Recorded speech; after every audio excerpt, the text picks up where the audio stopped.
我接触到这个已经是2年多了。在2年多之前，我从美国回来的时候，刚好我最小的那个小朋友1岁嘛，那一直也持续发高烧。那刚好有一个好朋友跟赖先生是好朋友，他刚好打电话来告诉我说：“哎，你干嘛？你终于回来了。”我说：“对不起啊，我最近忙得很啊，因为小朋友发烧。”后来发烧是这个。我自己马上就骑着摩托车到他家，因为他家离我还算蛮近，我自己就给他拿1罐过来。那从那天之后，我就没有再去拿药。我有复诊，因为怕有其他的后遗症，因为他后来有起疹子。那医生说，疹子起来了就没有问题，那烧也没有持续在发烧。我觉得后来就是这样子开始的接触。那因为我本身已经好多年，我从国中开始就气喘，那小时候是鼻子过敏，等于是说这中间呢，我中药也吃，西药也吃，我家里呢就是中药也有，西药也有，那加上我们小朋友当然都是过敏体质，所以几乎全家就是这样1、2、3、4，每一包还要编号，我是怕搞混，我们家真的叫药罐子。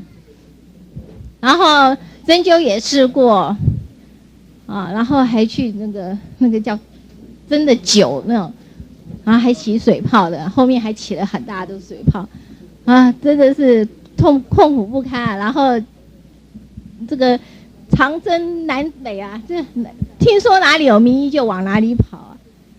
那所以经历过，我在国泰医院看过，就是那种过敏科权威。蔡兆基应该很多人知道，他是过敏科的权威。我那时候，最痛苦的时候，都是去打过敏针。好，那只要一发作，一针是不够，要打2针。好，我自己家里还有那一套设备，自动喷气的，就喷到最后根本就没有效果的。知道不行，那就是这样子。可是就是你也没办法说吃中药，你也觉得好像没有，可能吃个2天，觉得我好像好一点，可是第3天以后它就不行了。那西药也一样的状况，那药也是越吃越多。所以接触到这个之后，我自己身体就这样慢慢改善。我现在呢，我不需要做西药，我也不需要中药了。只是就是有时候偶尔会感冒，那就我就吃1包，我就只吃了1包西药之后，我就持续吃，就这样撑过来到现在。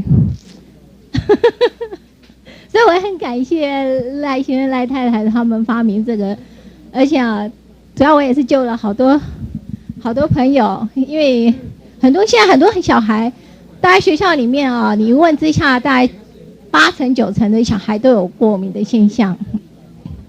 其实这都是因为我们生活上太多的化学物品，造成我们现在这个样子，不是很好。可是我现在已经恢复得很好，而且最重要的是不是只救自己？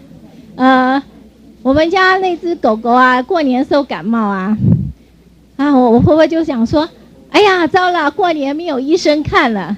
哎呀，等过完年了，医生开门了，再带他去看医生。结果就拿3颗先喂他，到了晚上他本来在咳嗽，感冒过年的时候比较冷嘛，到晚上就咳。我婆婆说，好奇怪怎么到晚上就，然后我那个小朋友3年级嘛，会养蚕宝宝，养了好多年了。他从1年级看到人家3年级在养，他也好高兴的养。可是之前在还没有接触到糖糖之前，这个蚕宝宝只要一脱水就绝对拜拜，你准备送终了。